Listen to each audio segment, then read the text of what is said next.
kedalaman hati kami. Berbicaralah karena kasih setia Tuhan selalu berlanjut dalam hidup kami. Dan biarlah kiranya Tuhan, saat kami duduk di dalam hadirat-Mu,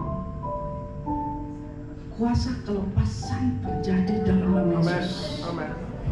Mujizat-Mu turun menjamah kami. Kesembuhan menjadi bagian kami.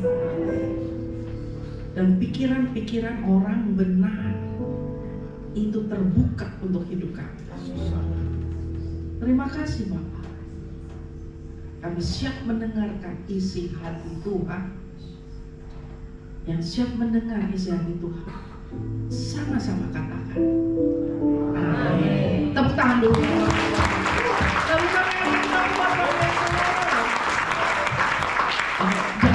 Jangan duduk dulu ya.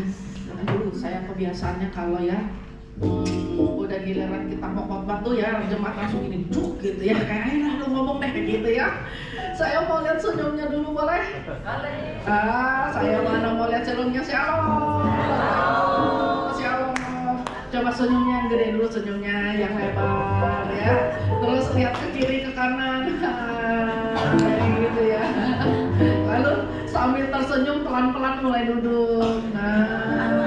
Aduh, kelihatannya enak banget. Terima kasih Bapak Ibu semua. Hari ini saya diundang kemari. Saya ketemu lagi sama Bapak Ibu. Saya namanya Cynthia. Orang biasa panggil saya Kak Cynthia. Bukan karena saya sok muda, bukan ya. Karena saya sampai hari ini masih pelayanan di sekolah minggu. Nah, saya ketemu teman lama saya nih, si Lydia. Guru sekolah minggu juga. Tahun berapa? 95. Hari ini saya masih jadi guru sekolah minggu. Dan mungkin kayaknya saya rasa udah enggak kali. Kalau 10 tahun lalu saya masih berani bilang anak-anak bapak ibu itu ada di sekolah minggu, tapi sekarang udah pada kuliah kali ya. Well, hari ini saya mau sharing sesuatu dimulai dari kata stop, delay. Coba ngomong sama-sama, stop, delay. Biar asik pakai gerakan boleh?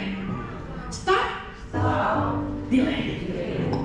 Stopnya kurang mantap nih, mesti begini, stop. Gitu ya, 1, 2, 3, stop, delay. Nah, kasih tahu sebelahnya, stop, delay.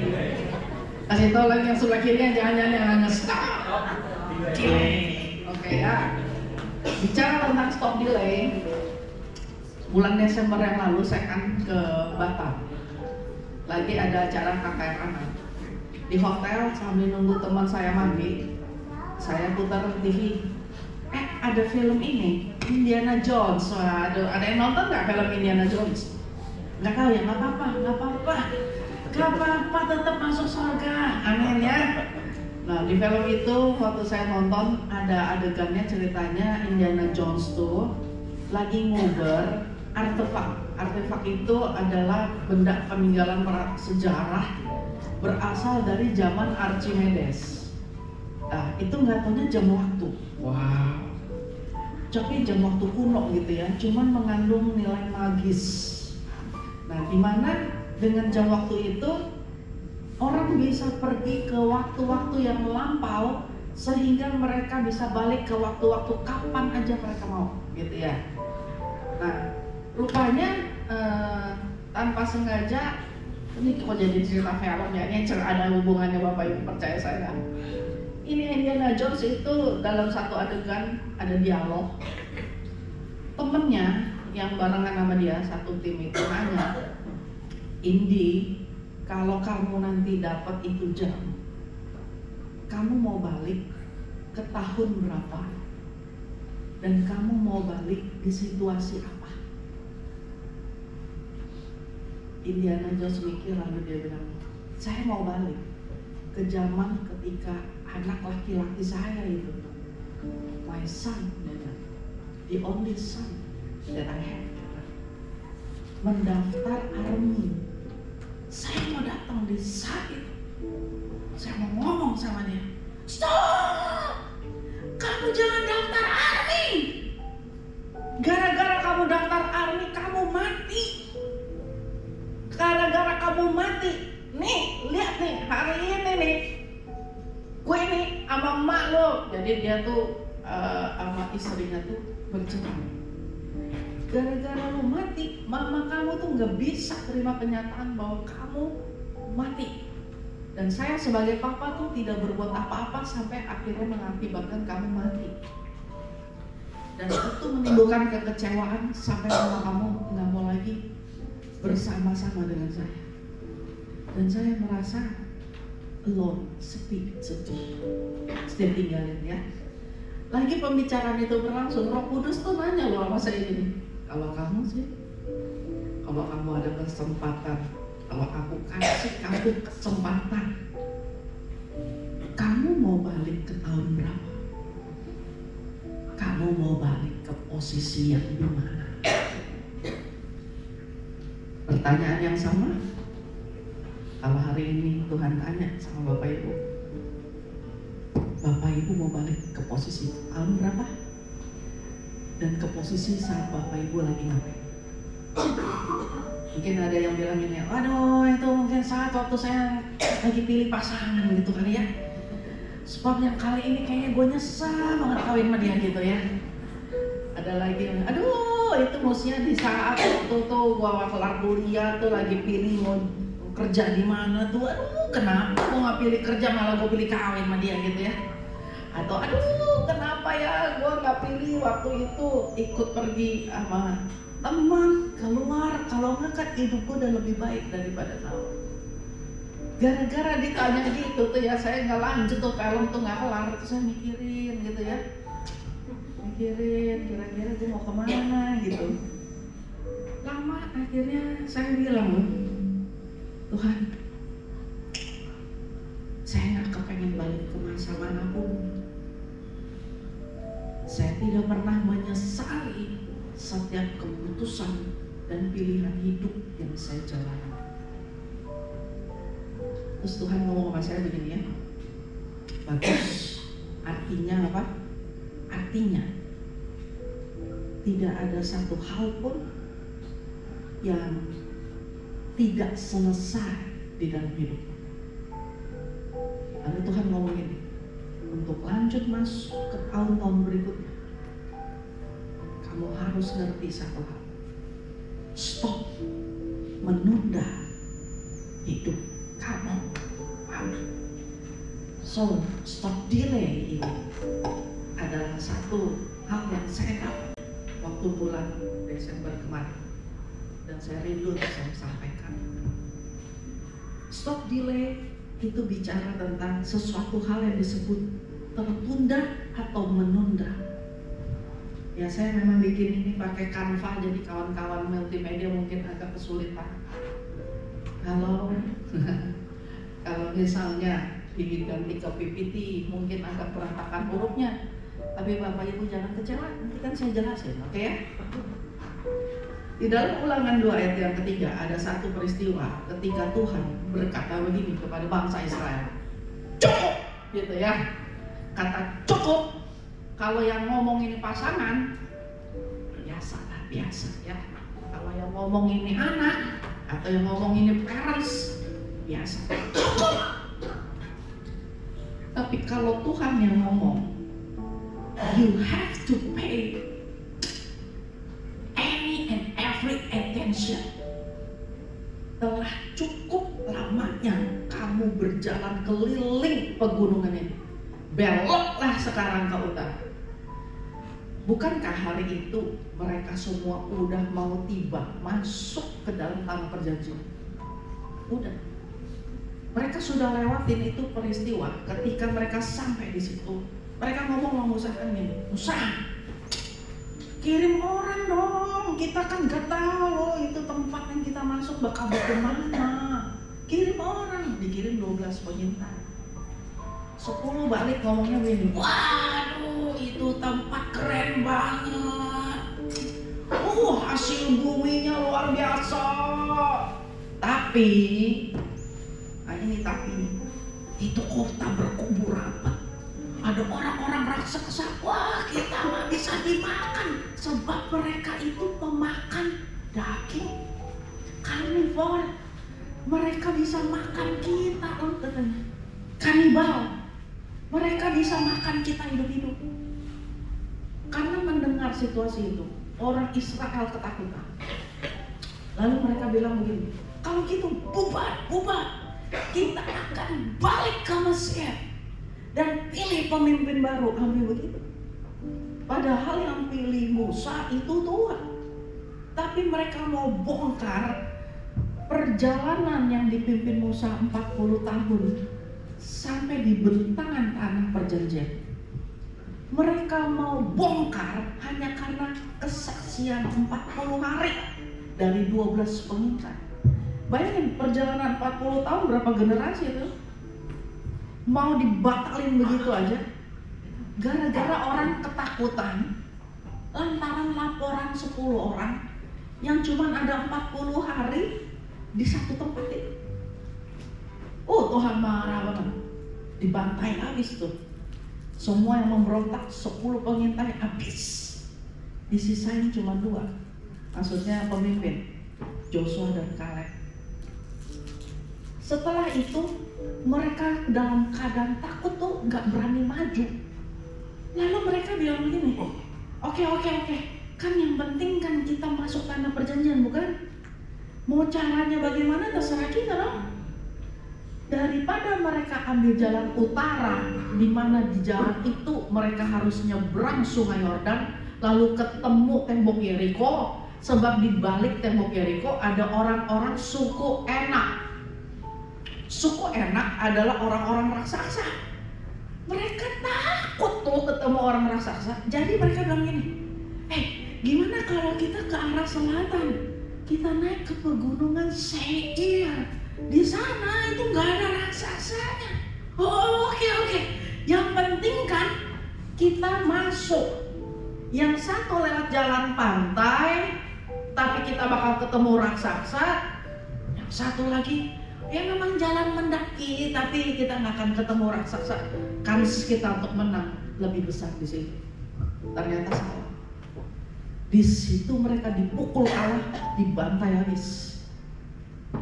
Kaget dengan pilihan yang strategis Allah. Mereka turun lalu mereka berseru-seru, Tuhan kami kalah. Sebelum mereka pergi itu Tuhan udah ngomong, jangan naik ke pegunungan saya. Aku tidak menyertai pertempuran kamu di tempat itu. Tapi mereka nggak mau dengar. Mereka mau cari gampang. Akhirnya mereka naik ke situ, mereka menunda. Sebab mereka pikir lebih enak naik ke sana. Ketika terpukul kalah, mereka berseru-seru.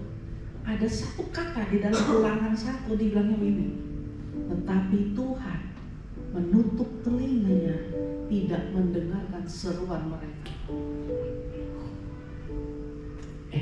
Ngomong-ngomongnya, ada anak muda kan di sini ya? Mana anak muda? Banyak nih anak muda. Banyak anak muda. Nih, nyimpang dikit ya. Tapi kuping dipasang, oke?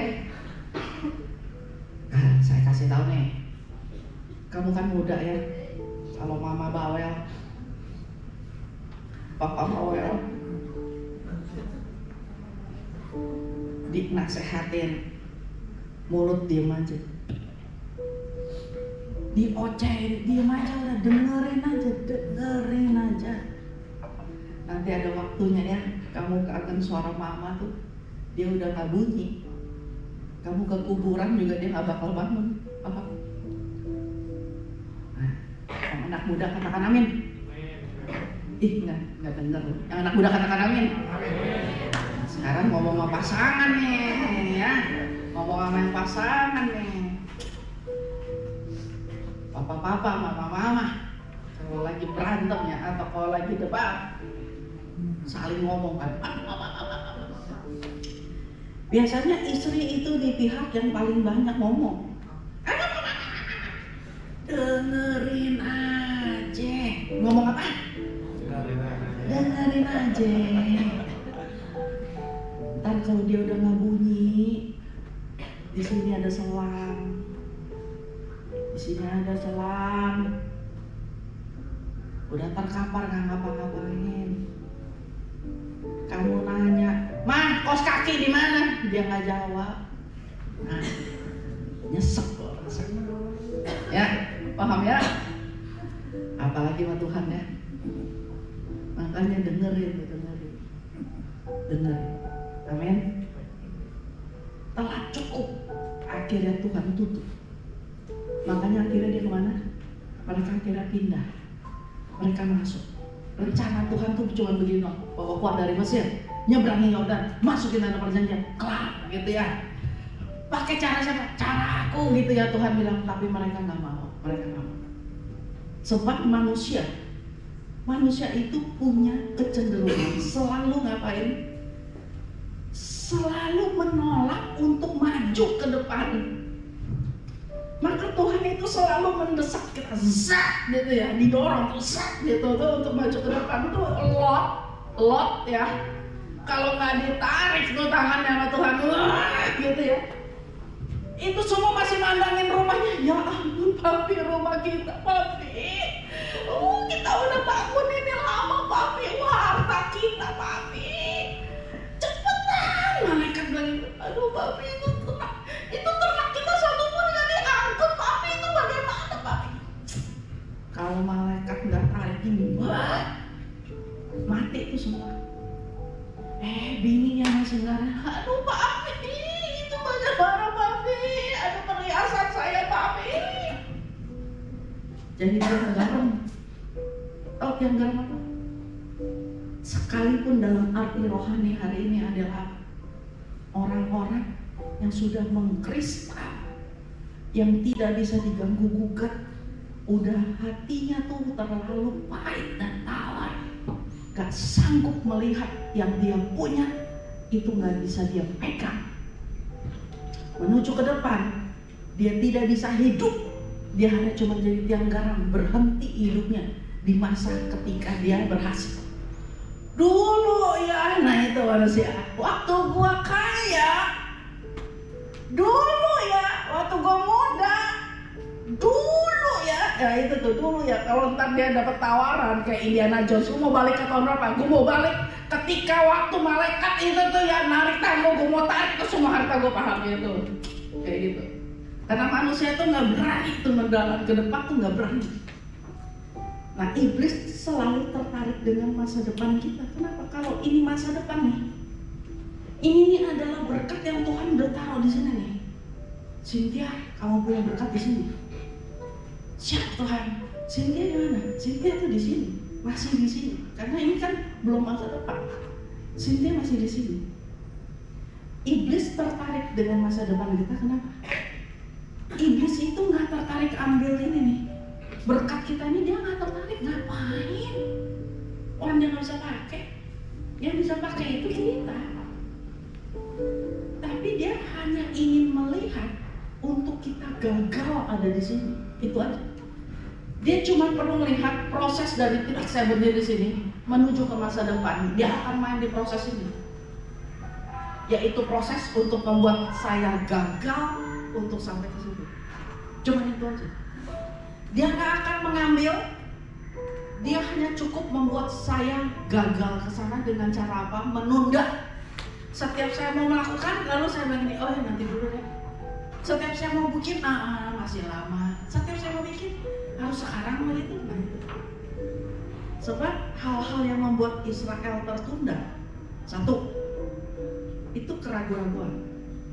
Kalau saya mau masuk ini dengan tahun pedalet, ini tahun pedalet, tahu nggak Bapak Ibu ini tahunnya istimewa kenapa?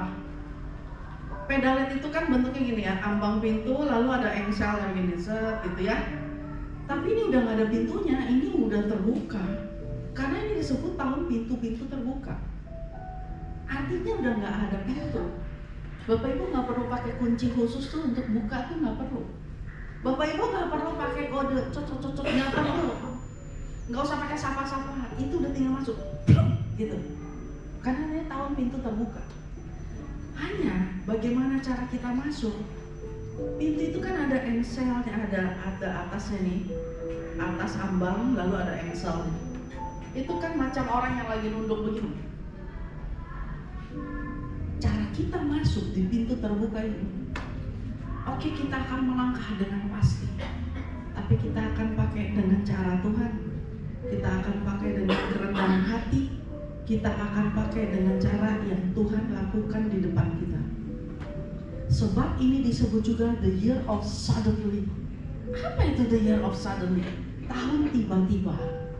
Tiba-tiba kamu terima berkat, namun bisa tiba-tiba kamu terima celaka. So, memasuki tahun pedalet ini, jangan bercanda. Kalau orang masuk dengan keraguan-raguan, dia lihat pintu yang terbuka, tuntunan Tuhan udah jelas, tapi dia masih ragu. Dia lagi, benar nggak? Ntar kalau saya ikutin tau-tau gagal. Ntar kalau saya ikutin nggak taunya bukan yang ini. Bener nggak? Tanya pendoa, tanya orang lain. Kecenderungan orang Kristen tuh jeleknya tau nggak apa? Udah nggak yakin, bukan dia tanya Tuhan, dia tanya orang. Dia lihat loh, dia nanya gini, Pi, dia berhasil loh, dia pendoa loh, Pi, udah kita ikutin aja. Oh dia berhasil loh, Pi, dia tuh senior, Pi, senior. Dia tuh ya dari gereja ini belum ada tuh, dia udah ada, Pi, berarti dia tuh senior, Pi. Udah kita ikutin cara dia aja. Orang tuh nggak mau tanya langsung sama Tuhan, dia pengen tanya tuh sama gini, orang yang dia kenal. Lu sembuh pakai cara apa? Oh lu pakai obat itu ya? Gue ikut deh, gue ikut obat lu. Padahal setiap kanker itu nggak harus sembuh dengan obat itu. Ada cara di mana Tuhan bisa sembuhin orang dengan berbagai cara, walaupun penyakitnya disebut cancer. Lalu dengan keraguan tuh kita mau masuk, akhirnya nggak masuk. Yang kedua, yang bikin kita tertunda, orang Israel tuh gemar sekali bersungut-sungut. Makanya kayak begini kita jalanin, ini air nggak ada, daging nggak ada, bersungut-sungut. Makanya gue udah bilang lah, kalau gue kawin sama lu kayak gini nih hidup gue nih terus gitu. Sungut. Makanya nih gue mau punya anak kayak modal kayak lu nih, bisa nggak jalan nih, gue punya bisnis nih, bisa hancur di perusahaan kita. Kadang-kadang ya saya suka dengar loh, mama-mama tuh kalau ngomong tuh sambil lagi merepet.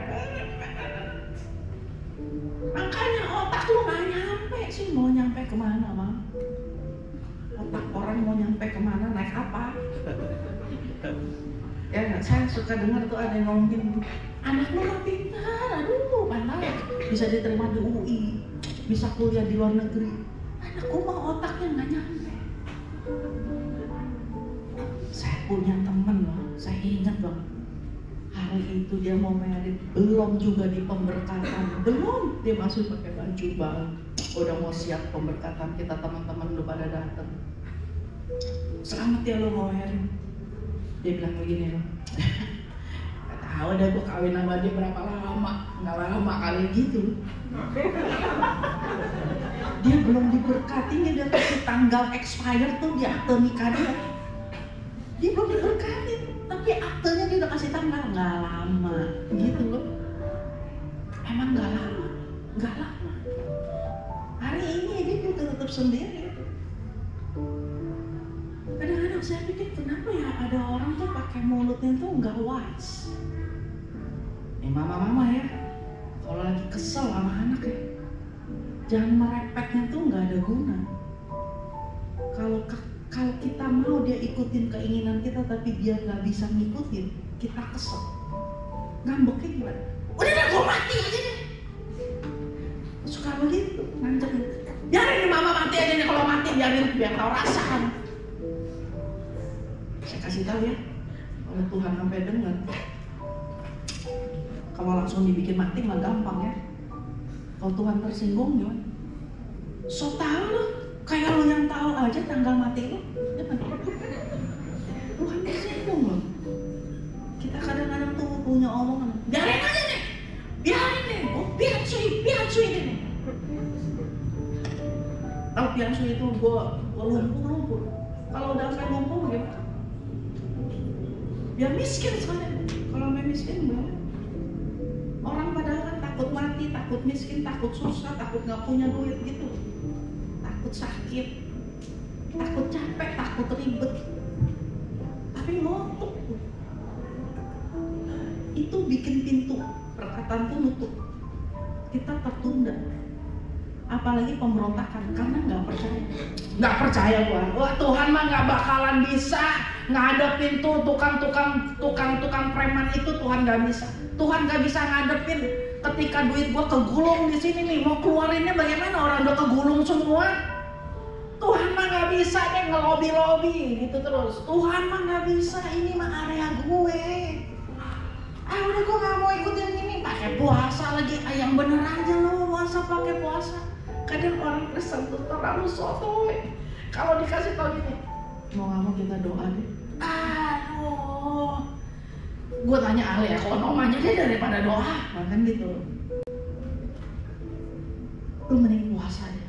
Aduh, lu mah nggak logis. Gue mendingan ikutin aja tuh cara abang gue tuh, dia pinjem di bank. Gitu tuh kita tuh gitu. Seringkali itu disebut pemberontakan, tapi kita nggak merasa kita salah masuk pintu. Tanpa kita sadar, destiny Tuhan dalam hidup kita tertunda gara-gara kita sotoy. Katakan ini, sotoy. Terus kita ngomong sama diri kita, jangan sotoy.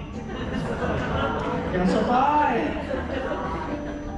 Next ya, akibat kita delay. Itu ditinggalin tahu gimana? Saya ingat ya, saya mau ke Palembang. Pas mau ke Palembang, udah mau lima orang lagi tetap dibilang ini delaynya 2 jam. Akhirnya teman saya bilang gini, sarapan dulu yuk. Ya oke. Cuman ya kita nih yang makannya jangan suka soto. Bisa deket kenapa nggak jauh begitu loh. Teman saya bilang gini, di sini nggak ada sarapan enak sih. Kita pindah terminal. Oh oke, ada busnya tuh. Dari terminal 1 pindah ke terminal 2. Itu dulu masih tahun berapa ya? 9 masih 2000-an gitu ya, belum pandemik banget gitu. Waktu mau balik, temen saya yang satu ngomong gini, "Tar dulu dong, masih 1,5 jam lagi ngapain?" Oh iya juga ya. Pas mau balik lagi, teman yang satu ngomong, "Ngapain cepet-cepet? Kita kan udah punya tiket, udah punya boarding, tas udah masuk, ngapain cepet santai aja."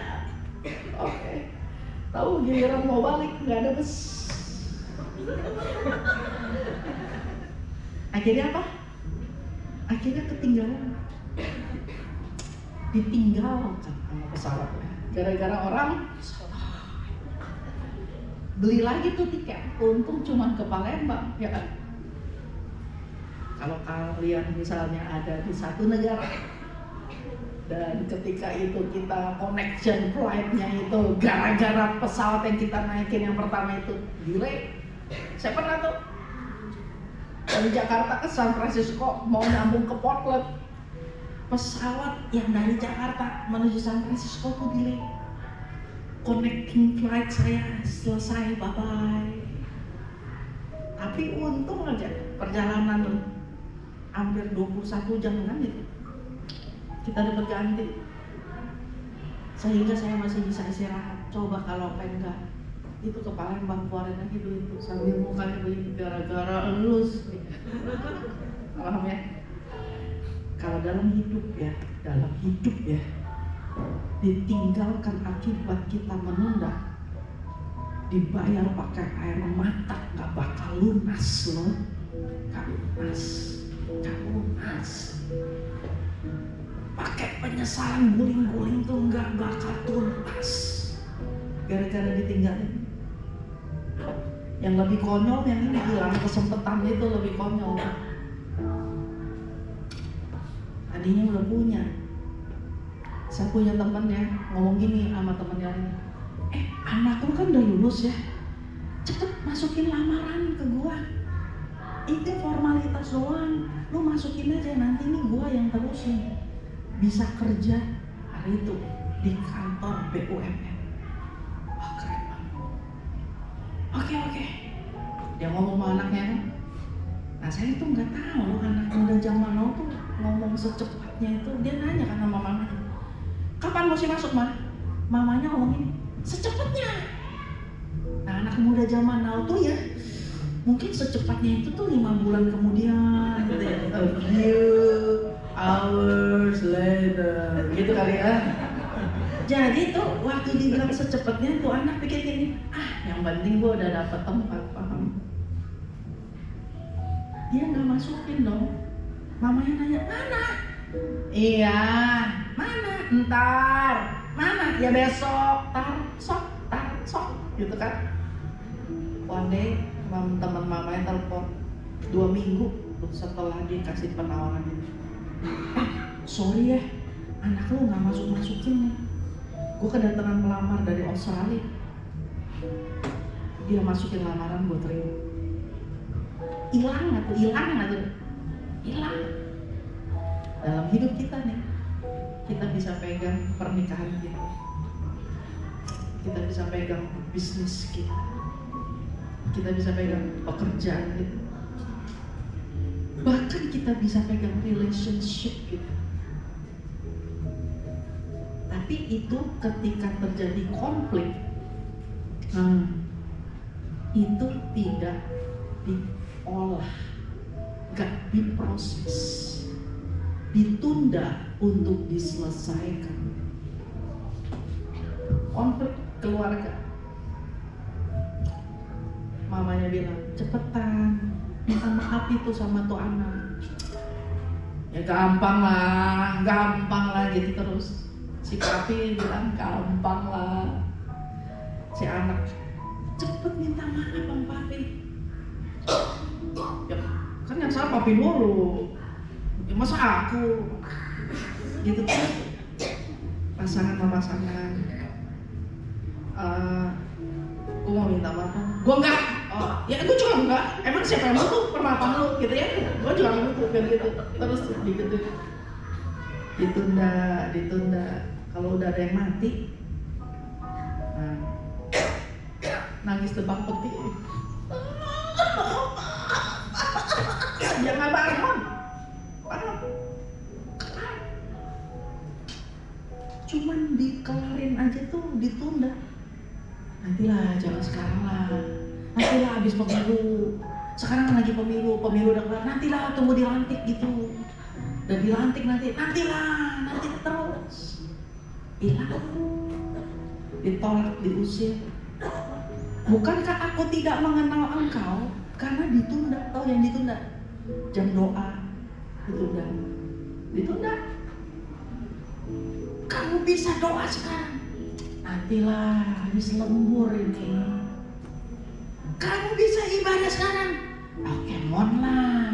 Minggu depan juga masih ada. Kayak mau kabur aja nih gereja.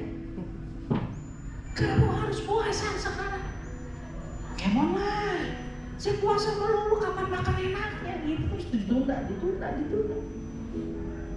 Jangan sampai kayak Firaun. Dia harus menyaksikan 10 kehancuran di negara ini.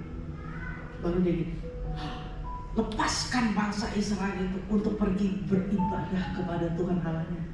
Baru dia lepas. Diuber juga sampai mati kekubur di laut. Allah bekerja sesuai waktu. Katakan waktu.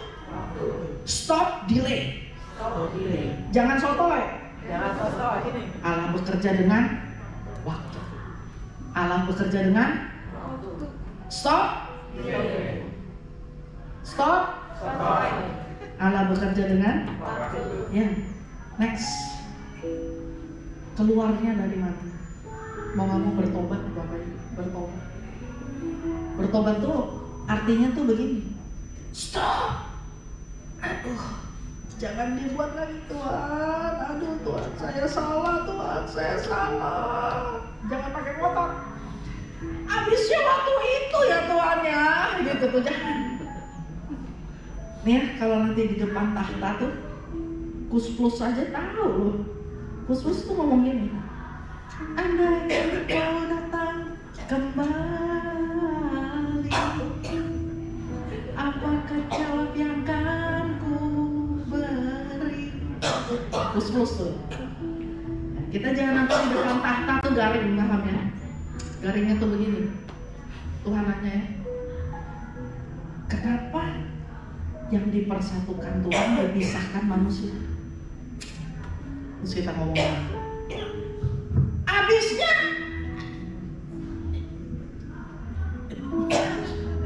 tahu Kenapa nggak bisa ngomong?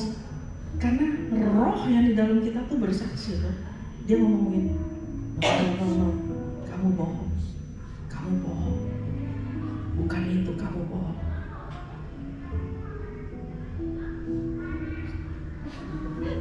Akhirnya ya, yang benar tuh keluar. Kenapa kamu bercerai? Apa yang dipersatukan manusia, kenapa dipisah? Persatukan Tuhan, kenapa dipisahkan manusia? Nah yang jujur tuh akhirnya keluar. Aku genit Tuhan, aku selingkuh lagi. Nah itu. Kenapa kamu nggak melakukan firman Tuhan? Yaitu berilah, maka kamu akan diberi. Yang kayak gitu, ya.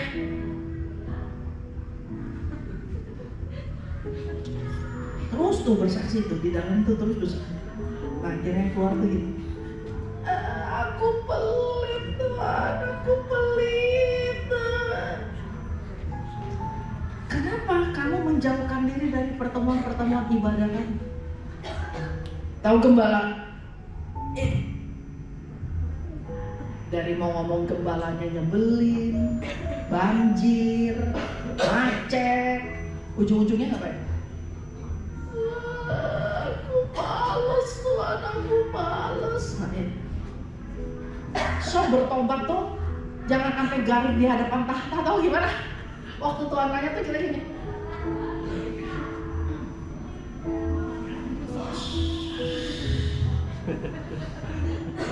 Empes sendiri dari hari ini nih. Kalau kita telat ya, kita bisa pakai alasan macet, lembur, ini anak sih. Semua masuk akal. Semua alasan masuk akal. Hari ini masuk akal. Tapi nanti di hadapan tahta ya, jangan sampai garing ya Bapak Ibu. Bilang gini, jangan garing.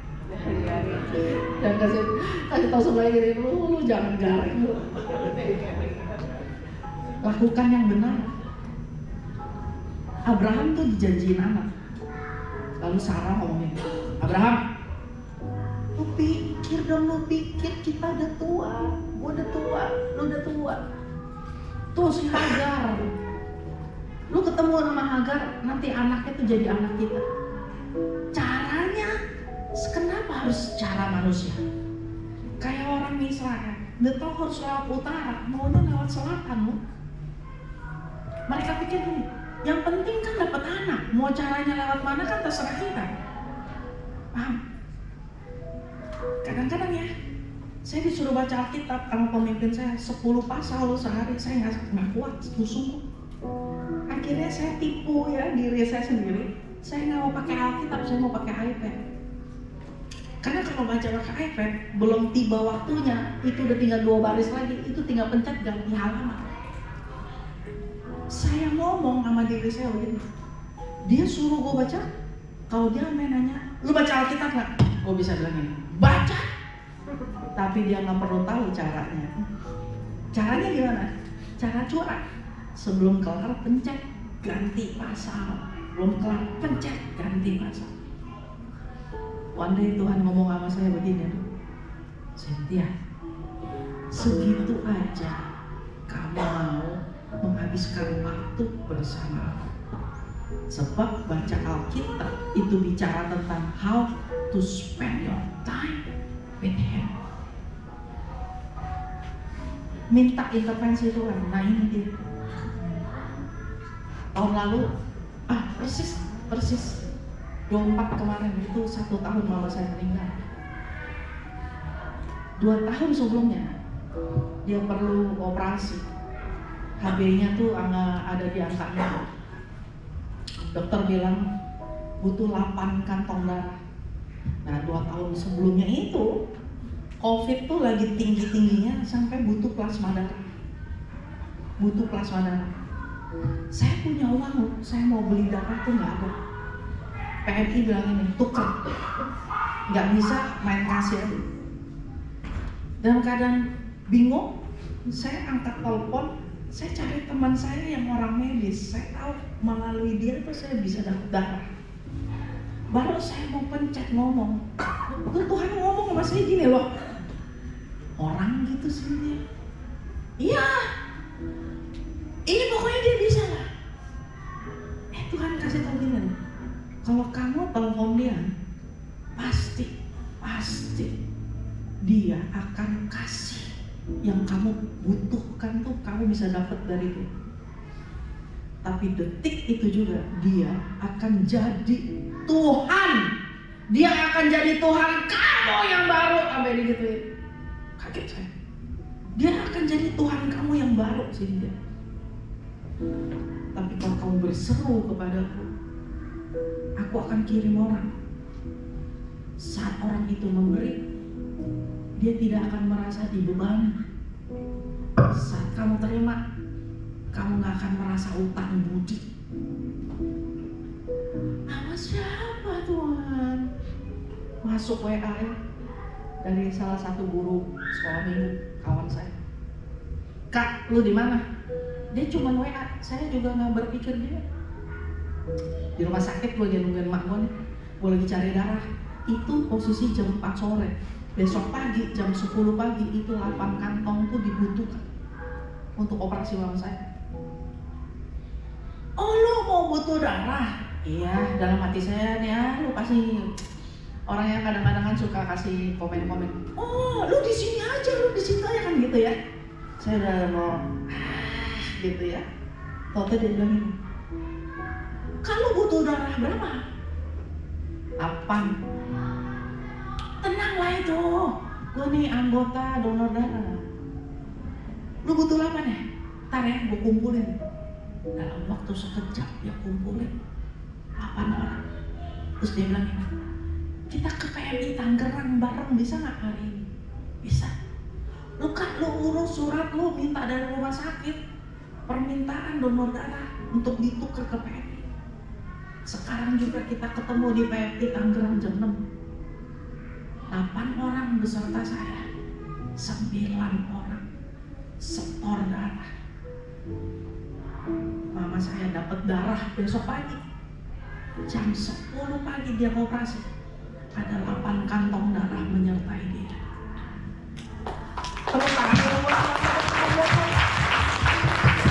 Itu ya, kalau nggak intervensi Tuhan tuh intervensi siapa? Hari ini tidak ada satupun saya ada rasa utang budi, karena Tuhan kasih tahu begini caranya.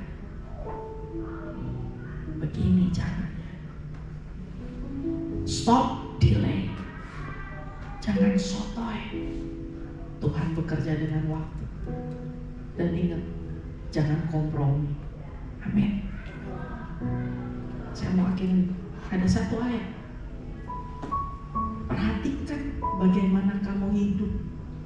Jangan kayak orang bebal. Atau orang bebal selalu ngikutin cara orang, selalu pengen tahu cara orang, bukan cara Tuhan.